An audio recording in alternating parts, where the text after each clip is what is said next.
हम लोग अपने प्रीवियस लेक्चर्स में अभी तक 3 यूनिट्स यूएचएस के सिलेबस में से डिस्कस कर चुके हैं। पहला यूनिट फंडामेंटल कॉन्सेप्ट्स पे था, दूसरा स्टेट्स ऑफ मैटर पे और तीसरा यूनिट हमने बच्चों एटॉमिक स्ट्रक्चर के मतलब पढ़ा। आज के लेक्चर से ऑनवर्ड, जैसा कि आप लोग एक पैटर्न समझ चुके होंगे कि हर डिवीजन जो है वो 3 लेक्चर्स पर बेस करती है और उसके बाद आपको उसका टेस्ट अटेम्प्ट करना पड़ रहा है। तो यहाँ पर आज के लेक्चर से हम जो बात शुरू करने जा रहे हैं वो है C4L1, मतलब 4th डिवीजन 4th टेस्ट का पहला लेक्चर हम आज डिस्कस करेंगे। और इस लेक्चर की डिवीजन का जो सिलेबस आपको मिलेगा वो है बच्चों केमिकल बॉन्डिंग। अब ये जो यूनिट है इसको यूएचएस के सिलेबस में देखोगे तो आपको इसमें जो टॉपिक्स नज़र आएंगे उनका बड़ा हिस्सा, ज़्यादातर टॉपिक्स जो हैं वो केमिकल बॉन्डिंग के यूनिट से मिलेंगे जो एफएससी फर्स्ट ईयर का चैप्टर नंबर 6 है। लेकिन चंद टॉपिक्स ऐसे भी हैं जो हम इससे पहले भी लेक्चर्स में ब्रीफ कर चुके हैं। स्टेट्स ऑफ मैटर में हमने हाइड्रोजन बॉन्डिंग का जिक्र कुछ किया था और वो हाइड्रोजन बॉन्डिंग यहाँ पर फिर से आएगी, लेकिन उसकी एप्लीकेशन हमारे पास यहाँ पर आएंगी डायरेक्ट, उसके इफ़ेक्ट्स क्या हैं बॉन्डिंग के। अलबत्ता हम उसको यहाँ पर ऑब्जर्व करेंगे, देखेंगे साथ साथ के उसका कौन सा सेक्शन हमने यहाँ पर डिस्कस करना था। ठीक है, अब जो केमिकल बॉन्डिंग का यूनिट है इसमें ना हमारे पास जो मेन टॉपिक्स हम डिस्कस करेंगे ना वो बच्चों हैं आयनिक बॉन्ड,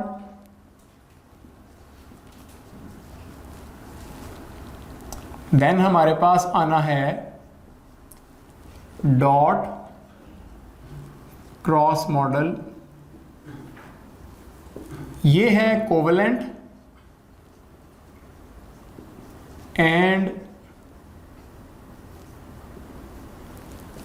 कोऑर्डिनेट कोवेलेंट, दोनों के लिए आपने रिप्रेजेंटेशन ऑफ बॉन्ड को जो है ना वो प्रेजेंट करना होगा by using the dot cross model या सिस्टम के किस तरह से हम डॉट क्रॉस की मदद से बॉन्ड फॉर्मेशन को एलेबोरेट कर सकते हैं।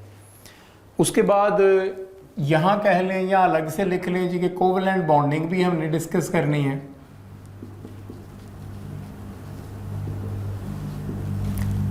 देन हमारे पास आना है a bond angles, shapes of molecule,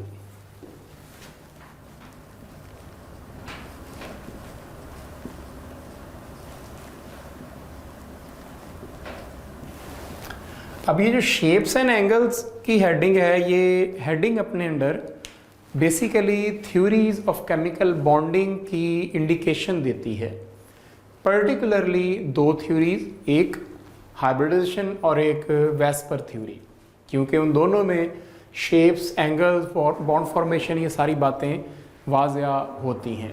ठीक है, इन चीज़ों को हमने अपने इन आने वाले लेक्चर्स में डिस्कस करना है। यूनिट में और भी टॉपिक्स हैं, मसलन इससे आगे आप यूएचएस की आउटलाइन पढ़ोगे तो उसमें लिखा होगा बॉन्ड एनर्जी, बॉन्ड लेंथ वगैरह वगैरह, फिर इस तरह से हाइड्रोजन बॉन्डिंग, उसका डाटा जो है उसकी न्यूमेरिकल वैल्यूज़ लेनी है आपने। तो वो चीज़ें हम अपने आने वाले चूँकि लेक्चर्स में डिस्कस करेंगे। हमारे ऑलमोस्ट रफली स्पीकिंग 2 लेक्चर्स जो हैं वो इन टॉपिक्स के गिर्द चलेंगे और 3rd लेक्चर में हम जो इस यूनिट का रिमेनिंग पार्ट है चूँकि उसको डिस्कस करना है हमने, तो इसलिए हम उसके मुताबिक फिर उसकी आउटलाइन, उसकी डिटेल आने वाले लेक्चर्स में साथ साथ मेंशन करेंगे। अलबत्ता आप यूएचएस की बड़ा बेस्ट सोल्यूशन होता है कि उसकी आउटलाइन का एक प्रिंट आउट अपने पास रखें और लाजमी तौर पर उसको यूनिट वाइज समराइज़ करके उसके सारे टॉपिक्स को हाईलाइट करें कि कौन कौन से वो टॉपिक्स हैं जो आपने लाजमी तौर पर अपने माइंड में उनका एक स्केच रखना है एग्ज़ाम पॉइंट ऑफ व्यू से। ठीक है बच्चों, अब हम यहाँ पर बात शुरू करने जा रहे हैं अपने आज के पहले टॉपिक की, और वो है बच्चों आयनिक बॉन्ड।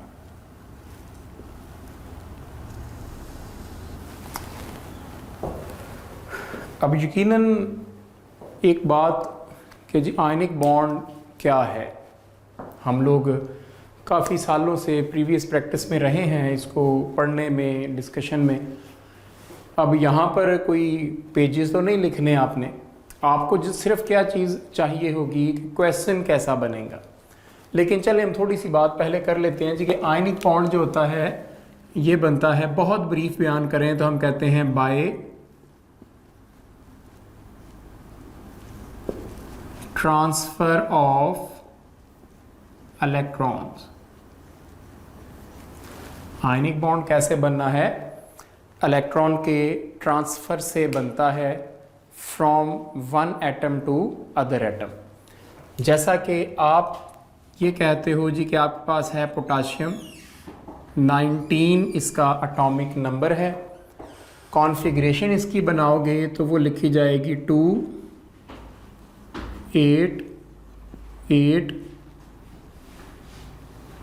1।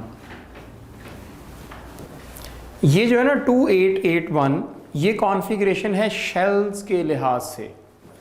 और आयनिक बॉन्डिंग में हम लोग चूँकि एक जस्ट शेल्स पे फोकस कर रहे होते हैं तो हम उसके मुताबिक इसकी कॉन्फ़िगरेशन इस तरह से प्रेजेंट कर सकते हैं।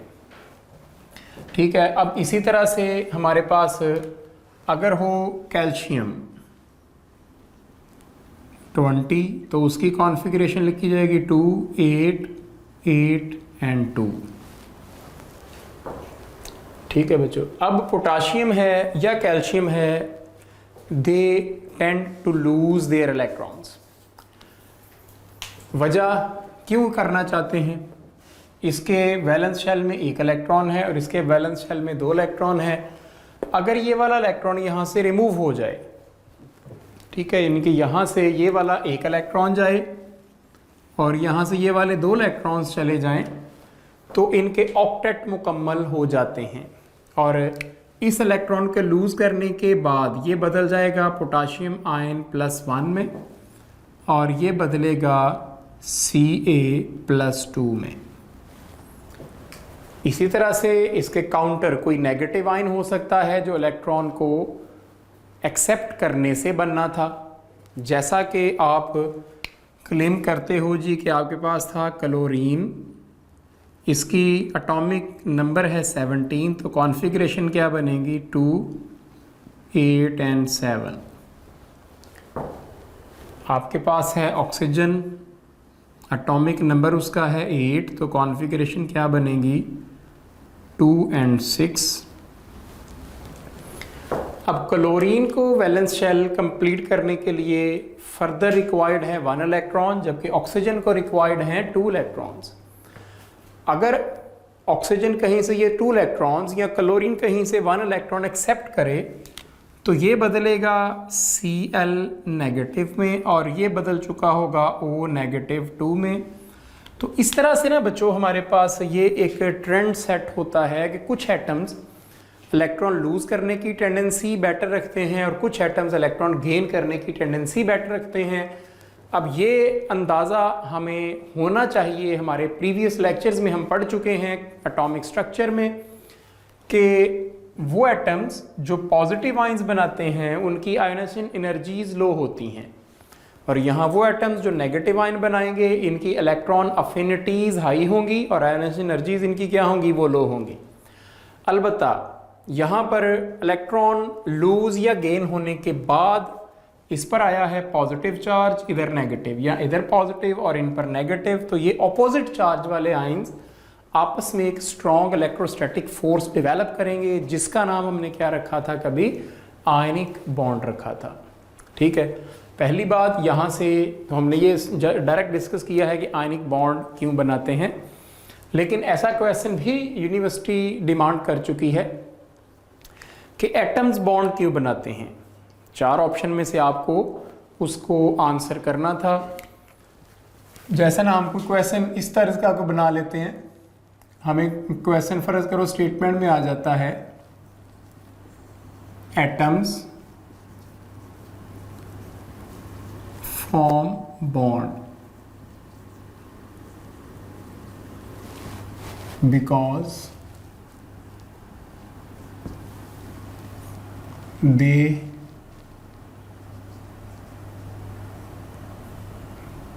वांट। एटम्स बॉन्ड बना रहे हैं क्योंकि वो क्या चाहते हैं, ऐसी कोई बात आपको डिस्कस करनी पड़े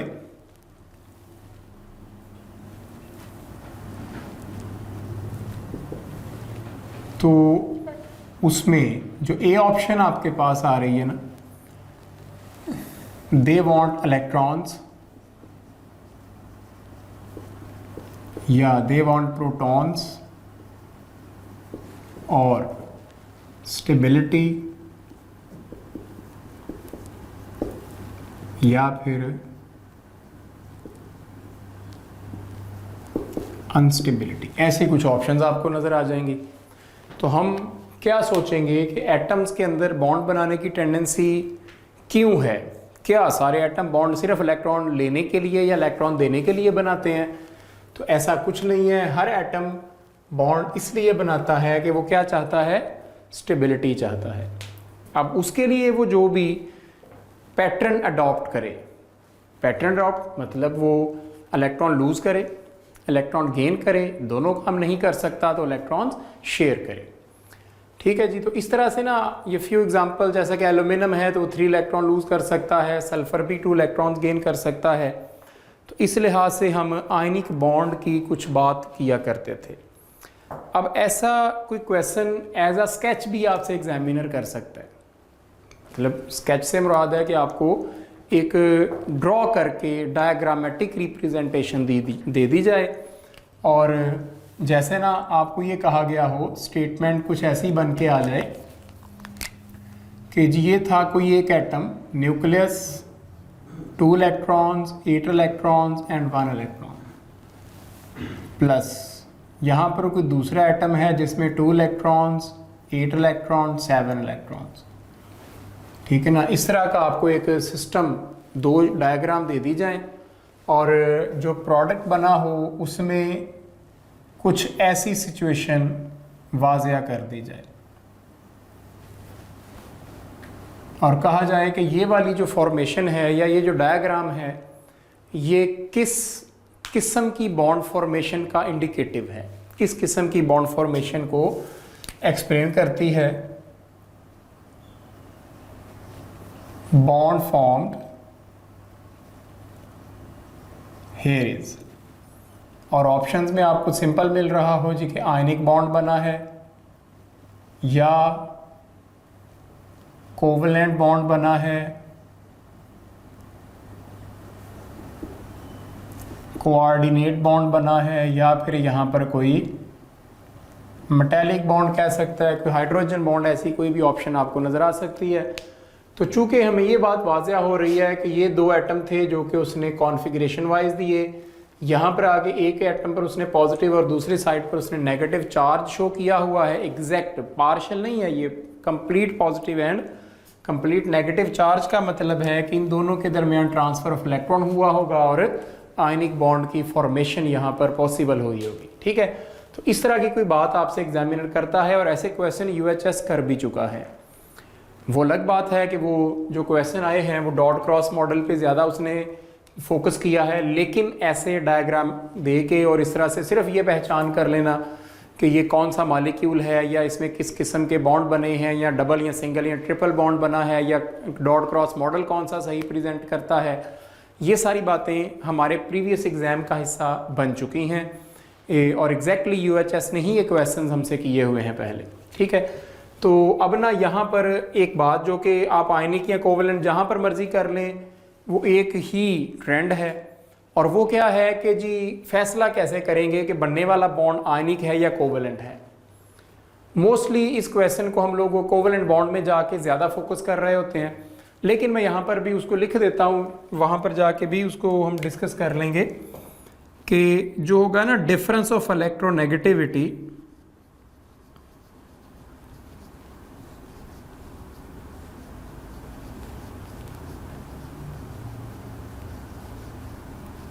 ये इंपॉर्टेंट होगा, जिसको आप लोग डेल्टा ई डॉट एन लिख लें, डिफरेंस ऑफ इलेक्ट्रोनेगेटिविटी। अगर ये डिफरेंस ऑफ इलेक्ट्रोनेगेटिविटी निकल आए ग्रेटर देन 1.7, अगर ये क्या हो ग्रेटर देन 1.7 हो, तो हमारी प्रेफरेंस होगी कि बनने वाला बॉन्ड क्या हुआ करेगा, आयनिक। अगर ये लेस देन 1.7 है तो बनने वाला बॉन्ड क्या हुआ करेगा, कोवलेंट। ठीक है, और अगर ये ऑलमोस्ट 1.7 है तो हम कह सकते हैं कि 50% कोवलेंट और 50%। नो डाउट कि ये एग्जैक्ट 50-50 होते नहीं हैं, लेकिन रफली स्पीकिंग हम इतना ही बोलते हैं इनको। अलबत्ता मेन हमारा फोकस पहले 2 पॉइंट्स पर होगा कि आयनिक और कोवलेंट का ट्रेंड क्या है। अब इस तरह के क्वेश्चन आया हुआ है पास्ट में इस तर्ज पे भी कि जैसे ना लिखा ये गया था कि इन HF molecule the difference of electronegativity is 1.9 but bond present between HF is। और इसी तरह की 4 ऑप्शंस में आपको सिलेक्शन करनी है कि ये आयनिक बॉन्ड है, ये कोवलेंट बॉन्ड है, या ये पोलर कोवलेंट है, और या ये जस्ट क्या है, कोई हाइड्रोजन बॉन्ड है। अब 3 ऑप्शंस बच्चों को बहुत कंफ्यूज करती हैं, और वो 3 ऑप्शंस, पहली बात, बल्कि चारों ऑप्शन ही आपके लिए बड़ी क्रिटिकल हैं। यहाँ पर डिफरेंस ऑफ इलेक्ट्रोनेगेटिविटी हमने कहा हुआ है कि 1.7 से बड़ा हुआ तो बॉन्ड क्या बनना चाहिए, आयनिक। ये क्या है, exceptional case. Difference of electronegativity 1.7 से बड़ा भी है लेकिन बॉन्ड आयनिक नहीं है। पहली बात हो गई कि आयनिक वाली ऑप्शन नहीं है। बाकी बची है कोवलेंट, पोलर कोवलेंट। अब इनमें से हम किसे सेलेक्ट करेंगे, ठीक है, या फिर हाइड्रोजन बॉन्ड। जब HF का जिक्र आता है तो हमें पता है कि दुनिया की स्ट्रॉन्गेस्ट हाइड्रोजन बॉन्डिंग HF में पाई जाती है, लेकिन यहाँ पर बॉन्ड की बात हो रही है, एडिशनल फोर्स की बात नहीं हुई। तो हमारा आंसर यहाँ पर होना चाहिए पोलर कोवलेंट, क्योंकि डिफरेंस ऑफ इलेक्ट्रोनेगेटिविटी इस बात की वजाहत कर रहा है कि चार्जेस और partial positive and partial negative दोनों एजेस तो मौजूद होंगे। तो ये बॉन्ड नो डाउट कि ये कोवलेंट है, ये भी कोवलेंट है, लेकिन पोलर कोवलेंट एक मोर अप्रोप्रिएट आंसर होगा अगर हमें कोवलेंट और पोलर कोवलेंट में से कंपैरिजन करना पड़े इस किस्म की सिचुएशन में। लेकिन अगर फ़र्ज़ करें कि यहाँ पर HF की बजाय सिर्फ H2 लिखा होता और ऑप्शन में होता कोवलेंट एंड पोलर कोवलेंट, तो हमारा आंसर क्या होता, फिर सिर्फ कोवलेंट होता, हम पोलर कोवलेंट नहीं लगाते, क्योंकि वहाँ पर दोनों एटम्स एक जैसे हैं और कोई डिफरेंस ऑफ इलेक्ट्रोनेगेटिविटी मौजूद नहीं है। ठीक है बच्चों, इवन के ना HF पे क्वेश्चन इसकी परसेंटेज आयनिक कैरेक्टर पे भी आया हुआ है जो कि 43% के करीब होती है। ये एक एग्जांपल है जो एक्सेप्शनल बिहेवियर देने के लिए होती है, तो इसको आप इस तर्ज पे लाजमी तौर पर अपने माइंड में रखेंगे कि जो HF है ये एक पर्टिकुलर एक स्पेशल केस के तौर पर आपने डील करना है। ठीक है जी, तो ये इतना सा हमने आइडिया ब्रीफ करना था आयनिक बॉन्ड के मुतल्लिक। इससे ज़्यादा कोई बहुत लंबी चौड़ी डिटेल आपको ज़रूरत नहीं है। एक बात आखिरी हम करते जाएंगे और वो है कि जो आपके पास है ना सीजियम फ्लोराइड, इसमें 92% तक आयनिक कैरेक्टर होता है, और जो सोडियम क्लोराइड है इसमें 72% के करीब 72% जो है ना इसमें आयनिक कैरेक्टर होगा। और यहाँ से ये बात वाज़ह होती है कि दुनिया का कोई बॉन्ड जो कि आयनिक है वो कभी भी 100% आयनिक नहीं होगा। ठीक है, अब उसकी रीज़न पे हमें कुछ ज़्यादा ज़रूरत नहीं है, लेकिन चले बात करना चाहें आप तो सीजियम फ्लोराइड में जो सीजियम है या फ्लोराइड है, पॉजिटिव आयन जो होता है उसका चूँकि साइज़ अपना छोटा हो जाता है और चार्ज डेंसिटी बढ़ती है, नेगेटिव आयन का साइज़ बड़ा हो जाता है।